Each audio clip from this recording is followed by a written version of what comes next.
పిల్లలకి స్కూల్ పాఠశాలైతే పేరెంట్స్‌కి స్కూల్ పేరెంట్స్‌శాల.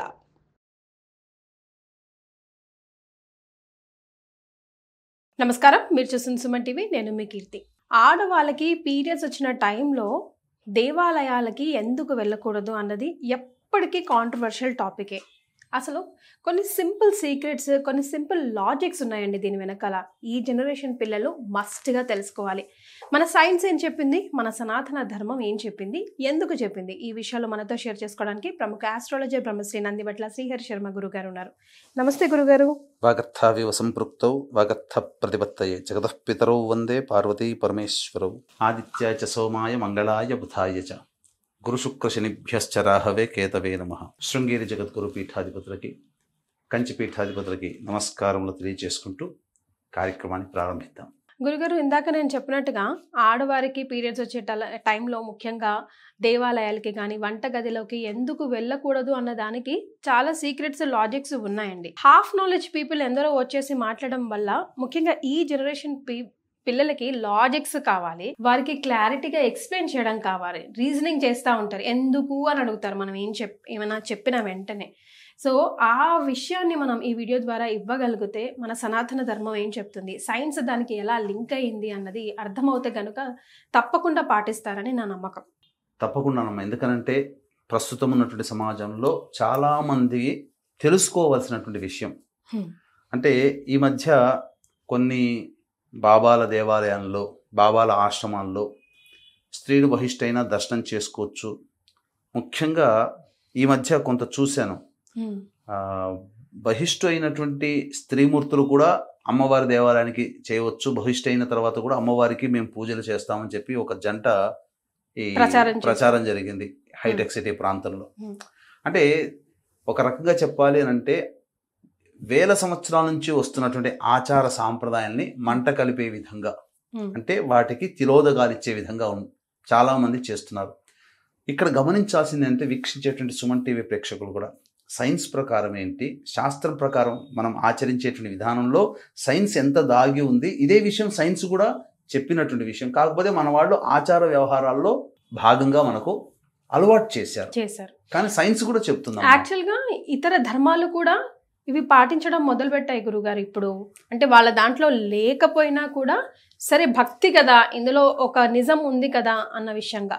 వాస్తవం. ఇక్కడ ఎందుకనంటే మామూలు రోజుల్లో కంటే కూడా బహిష్టు అయినటువంటి స్త్రీ అనగా ఋతుమతి అయినటువంటి స్త్రీ సాధారణంగా వీక్ అయిపోయి ఉంటుంది, శరీరము వీక్గా ఉంటుంది.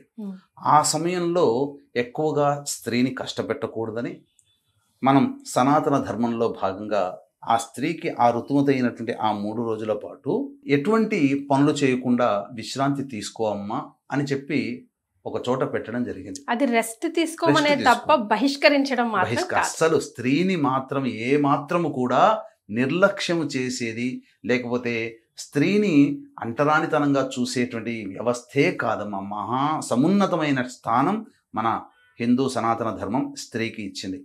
స్త్రీ ఎందుకనంటే పూర్వకాలంలో పురుషుడు పని చేసేవాడు, స్త్రీ ఇంటి పని, వంట పని చూసుకునేది.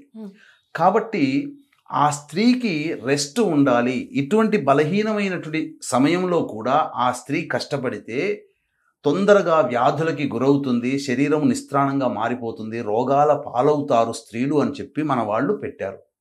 అయితే దీంట్లో భాగంగా అంటే మనకు శాస్త్రం ప్రకారం మనకు చెప్పుకున్నట్లయితే ఇటువంటి ఋతుమతి అయినటువంటి స్త్రీ పాటించాల్సినటువంటి ధర్మాలు ఏంటంటే ఎక్కడ కూడా ఇంటి చుట్టుపక్కల ఎక్కడ కూడా ఇంట్లో కూడా తిరగకుండా ఒక చోట విశ్రాంతి తీసుకో. 30 రోజుల్లో 27 రోజులు కష్టపడ్డావమ్మా, నీ శరీరానికి రెస్ట్ ఇవ్వమ్మా, మాకంటూ శరీరానికి రెస్ట్ దొరుకుతుంది అని చెప్పి అలా మీకు తీసుకోండి అని చెప్పి మన ధర్మం ఆచరింపచేసినటువంటిది. ఏ వస్తువులు కూడా తాకరాదు, బెడ్ మీద ఉన్నటువంటి వస్తువులు కానీ, అలాగే దేవాలయాలకి వెళ్ళడం కానీ, అట్లాగే పూజా గదిలో వెళ్ళడం కానీ, ముఖ్యంగా ఈ పచ్చని చెట్లు ఉంటాయి కదమ్మా, ఆ చెట్ల పొదల్లోకి కానీ, ఆ చెట్టు పరిసర ప్రాంతాల్లో కానీ వెళ్ళకూడదు. కారణం ఫామ్ హౌస్ అలాంటి ప్లేసెస్ కి కూడా వెళ్ళకూడదు అంటే గాలి సోకుతుంది, తోట అటువంటి ఉన్నట్లు. అంటే ఏంటనంటే మన శరీరంలో వాయువులు ప్రాణము, అపానము, వ్యానము, ఉదానము, సమానము. ఈ 5 రకాలైనటువంటి వాయువులు మన శరీరంలో పూర్తిగా సంచరిస్తూ ఉంటుంటాయి. అందులో అపాన వాయువు అనేటువంటిది నెగటివ్ ఎనర్జీ, అంటే బయటికి వెళ్ళగలిగేటువంటిది, బయటికి వేసేటువంటిది. అందుకనే మీకు మనిషి బాగా పప్పు పదార్థాలు బాగా తిన్నాడు అనుకోండి, పిత్తుల రూపంలో బయటికి వస్తుంది. అంటే ఆ వాసన కూడా దుర్వాసనే కదా. అంటే నెగిటివ్ అనేదంతా కూడా శరీరం నుంచి బయటికి వెళ్తుంది. కాబట్టి అపాన వాయువు ఎక్కువగా విసర్జించే సమయము స్త్రీలు బహిష్టైనటువంటి సందర్భం. దేవాలయాల్లో జీవశక్తి ఎక్కువగా ఉంటుంది, ప్రాణవాయువు ఎక్కువగా ఉంటుంది. కాబట్టి ఈ ప్రాణవాయువు జీవం లేని నిర్జీవమైనటువంటి అపాన వాయువు దేవాలయంలోకి వెళితే స్త్రీలు ఆ సమయంలో అప్పుడు ఇంటరాక్షన్ అనేటువంటిది నెగిటివ్ రియాక్షన్ జరుగుతుంది, ఎనర్జీస్. కాబట్టి ఏమైపోతుంది, తద్వారా స్త్రీకి కొన్ని రకాలైనటువంటి శారీరక మానసిక రుగ్మతలు తెలియకుండానే కలుగుతాయని చెప్పి దేవాలయాలకు వెళ్ళకండి అని చెప్పారు. కానీ మనం వెళ్ళే ఉద్దేశం కూడా దేవాలయాలకి పాజిటివ్ ఎనర్జీ గ్రాస్ప్ చేసుకోవడానికే కదా గురుగారు. ఇటువంటి నెగిటివ్ ఎనర్జీ బాడీ నుంచి రిలీజ్ అవుతున్నప్పుడు, రోగాలు వచ్చినప్పుడు, రోగం వచ్చింది అంటే ఒక వ్యక్తికి, పురుషుడికైనా స్త్రీకైనా, ఆ రోగం వచ్చిన వ్యక్తి నుంచి శరీరం నుంచి నెగిటివ్ ఎనర్జీ పాస్ అవుతుంటుంది. ఆ టైంలో దేవాలయానికి వెళ్తాడు, రోగం ఉన్నవాడు హాస్పిటల్కి వెళ్తాడు, అక్కడ మళ్ళీ పాజిటివ్గా తయారు చేసుకొని అప్పుడు కానీ దేవాలయానికి వెళ్తారు. అలాగే మనము దేహానికి అనారోగ్యం లక్షణాలు ఉన్నప్పుడు, స్త్రీకి అనారోగ్య లక్షణం ప్రతి నెల ఈ సంబంధించినటువంటి ఋతుమతి ఇవ్వడం, ఇది ప్రధానంగా. అందుకనే మన వాళ్ళు విసర్జించారు దేవాలయానికి వెళ్ళడం. అంతేకాకుండా చంటి బిడ్డల్ని ఎత్తుకోకూడదు. ఎందుకంటే ఆ బిడ్డలు అతి సున్నితంగా ఉంటారు కాబట్టి వాళ్ళల్లో కూడా కొన్ని అనారోగ్య సమస్యలు వస్తాయి. భోజనం చేయలేకపోవడము, ఉక్కపట్టి ఏడుస్తూ ఉండడము, సన్నగా అయిపోవడం. అప్పటి నుంచి ఋతుమతి అయినటువంటి చాలా మంది తెలియక పిల్లల్ని ఎత్తేసుకుంటారు.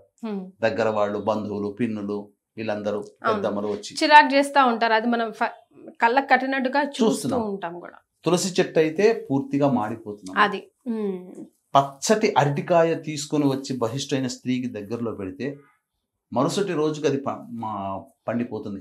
ఆకుపచ్చది కాస్త పసుపచ్చగా మారిపోతుంది. అంతటి ఎనర్జీ, హీట్ అనమాట. అంతేకాకుండా దేవతా వస్తువులు కడగడం కానీ శుభ్రపరచడం కానీ చేయకూడదు. అలాగే సాధారణంగా ఇల్లు చుట్టుపక్కలంతా తిరగకూడదు. కానీ ప్రస్తుత కాలంలో నడవదు. భోజన పదార్థాలు కూడా వండకూడదు. ఎందుకు అనంటే నెగిటివ్ ఎనర్జీతో ఉన్నప్పుడు వండేటువంటి పదార్థం కూడా భుజించిన వారికి అది నెగిటివ్గా మారుతుంది.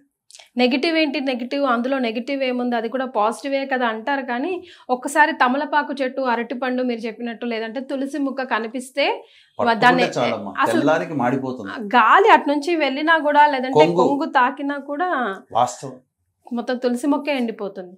అంతేకాకుండా దీనికి ఒక శాస్త్రీయమైనటువంటి వృత్తాంతం కూడా ఉందమ్మా. ఎందుకనంటే వృత్రాసురుడు అనేటువంటి బ్రాహ్మణుని చంపినటువంటి కారణం చేత ఇంద్రుడికి బ్రహ్మహత్య పాతకం వచ్చింది. దానివల్ల పూర్తిగా బలహీనుడైపోయాడు.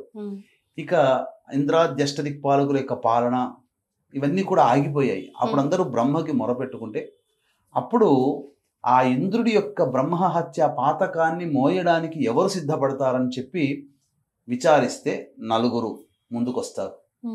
ఒకటి భూమి. ఒకప్పుడు ఈ బ్రహ్మహత్య పాతకాన్ని 25% భూమి తీసుకుంటుంది. ఒకప్పుడు ఎంత తవ్వినా ఆ తవ్విన ప్లేస్ లో మళ్ళీ పూడుకపోయేది కాదు. కానీ ఇప్పుడు ఏంటనంటే ఎంత తవ్వుతామో భూమిని, కొన్నాళ్ల తర్వాత అది మళ్ళీ పూడుకుపోయే విధంగా వరాన్ని పొందింది భూమాత. అదొకటి తీసుకున్నందుకని, బ్రహ్మహత్య పాతకాన్ని తీసుకున్నందుకని. వృక్షాలు, అందుకనే వృక్షాలు కూడా ఈ బ్రహ్మహత్య పాతకాన్ని తీసుకున్నటువంటి కారణం చేత వృక్షం నుంచి బంకలాగా అప్పుడప్పుడు బయటికి వస్తుంటుంది కదమ్మా, అది బ్రహ్మహత్య పాతకం. అందుకనే వృక్షాలు ఏం వరాన్ని పొందాయి, కాండములు నరికి వేసినా మళ్ళీ దాని నుంచి చిగురు అయ్యేటట్టుగా, చిగురు నుంచి మళ్ళీ జీవం పొందేటట్టుగా. అందుకనే కొమ్మలు నరికేసినా మళ్ళీ అక్కడి నుంచి మళ్ళీ చిగురు వస్తుంది. అదొకటి, ఆ వరాన్ని ఆ విధంగా పొందాయి. మూడవది సముద్రుడు తీసుకున్నాడు. సముద్రుడు తీసుకోవడం వల్ల, ఆ బ్రహ్మహత్య పాతకం సముద్రుడు తీసుకోవడం వల్ల జరిగింది ఏంటి, సముద్రుడి దగ్గరికి వెళితే నురగ రూపంలో మనకు అంటుతుంది కదమ్మా, అది బ్రహ్మహత్య పాతక లక్షణం.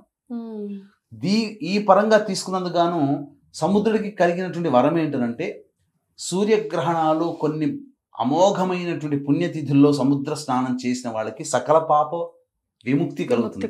అంతకుముందు సముద్రంలో అసలు స్నానమే చేసేవాళ్ళు కారు.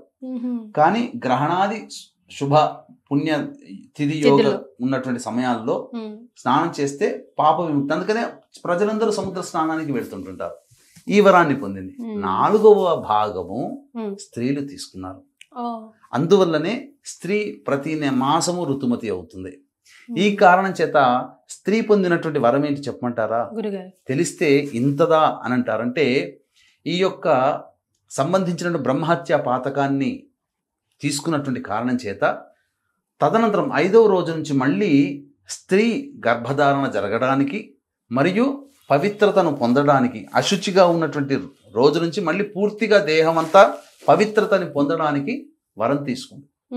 ఎలా గురుగారు? అదే ఆ వరమే పవిత్రతను పొందుతుంది. అప్పటి నుంచి పరిశుద్ధి అవుతుంది. అది ఇది ఈ విధంగా ఉన్నటువంటి దాగినటువంటి రహస్యం. ఇంద్రుని ద్వారా పొందినటువంటి శాప ప్రభావమే స్త్రీలకి వచ్చింది. బ్రహ్మహత్య పాతకాన్ని స్త్రీలు పంచుకున్నందుకు గాను అప్పటి వరకు తెలియకుండా ఎన్నో దోషాలు చేస్తుంటారు. ఏది ఋతుమతి కానంత వరకు ఆ దోషాలన్నీ కూడా ఋతుమతి అయినటువంటి కారణం తర్వాత 5వ రోజు నుంచి మళ్ళీ పరిశుద్ధురాలు అవుతారు. అది కారణం. ఇందులో ఉన్నటువంటి దాగినటువంటి అంతరార్థం. కాబట్టి సాధారణంగా నెగిటివ్ ఎనర్జీ అనేటువంటిది పాస్ అవుతున్నప్పుడు సందర్భంలో పాజిటివ్గా మనం ఉన్నటువంటి దేవాలయానికి కానీ, పిల్లలను తాకడం కానీ, వృక్షాలని తాకడం కానీ, పవిత్రమైనటువంటి వృక్షాలని తాకడం కానీ చేయకూడదు. స్త్రీలు నియమంగా పాటించండి. కాకపోతే ఈరోజు మీరు అన్నట్టుగా ఈ రోజులు ఉన్నటువంటి సందర్భంలో వంట చేయడానికి కానీ ఇవన్నీ కూడాను తప్పని పని. ఎందుకంటే ఒకప్పుడు ఉమ్మడి కుటుంబం ఉండేది కాబట్టి అందరూ కూడా సహకరించేవాళ్ళు. ఇప్పుడు భార్య చేసుకోక తప్పదు, పిల్లలకి చేయక తప్పదు. అటువంటి పరిస్థితులు అన్నప్పుడు కనీసంలో స్నానం ఆచరించే, తల స్నానం ఆచరించైనా కానీ అది ఈ యొక్క కలియుగ ధర్మంలో, అసలు కలియుగ ధర్మ ప్రకారం అయితే పూర్తిగా అవాయిడ్ చేయమని మనకు శాస్త్రం చెప్పింది. ఇక మనం చేసేది ఏమీ లేదమ్మా. ఎందుకనంటే ఎవరు ఇప్పుడు నియమంగా ఉంటే భర్త సహకరించగలిగితే భార్యని కష్టపెట్టకుండా భర్త చేయొచ్చు, అది మార్గం. భర్త చేయలేని పక్షంలో ఇంకా ఏం చేయలేరు, ఇక మోయాల్సిందే. అందుకనే 4వ రోజు ఇల్లంతా కడుక్కోవడానికి మాత్రమే అధికారం. 5వ రోజు నుంచి మళ్ళీ శుభ్రతగా చక్కగా గోమూత్రము పూర్తిగా అన్ని ఇల్లంతా కూడా చిలకరించడం, లేదా గంగాజలాన్ని చిలకరించడం, పూజా సమయంలో దీపారాధన, ముఖ్యంగా ఆ బహిష్టు సమయంలో దీపారాధన కూడా చేయకూడదు. తను చేయకూడదు, ఎలాగో దేవుడి గదికే వెళ్ళదు కాబట్టి. ముఖ్యంగా దాంపత్యం కూడా పనికిరాదమ్మా. రైట్. సో మనం ఇవన్నీ వంట చేయడము ఇవన్నీ ఎలాగో అవాయిడ్ చేయలేము కాబట్టి అవాయిడ్ చేయగలిగింది ఏంటి? దేవాలయాలకి వెళ్ళకుండా ఉండడమే. అది కూడా 2 డిఫరెంట్ ఎనర్జీస్ని మనం గ్రాస్ప్ చేసుకోలేం కాబట్టి మనం వెళ్ళేదే ఎనర్జీని గ్రాస్ప్ చేసుకోవడానికి కాబట్టి. అంతే కదా గురుగారు? చాలా సంతోషం అండి, ధన్యవాదాలు. సర్వం శ్రీ ఉమామహేశ్వర పరబ్రహ్మార్పణమస్తు.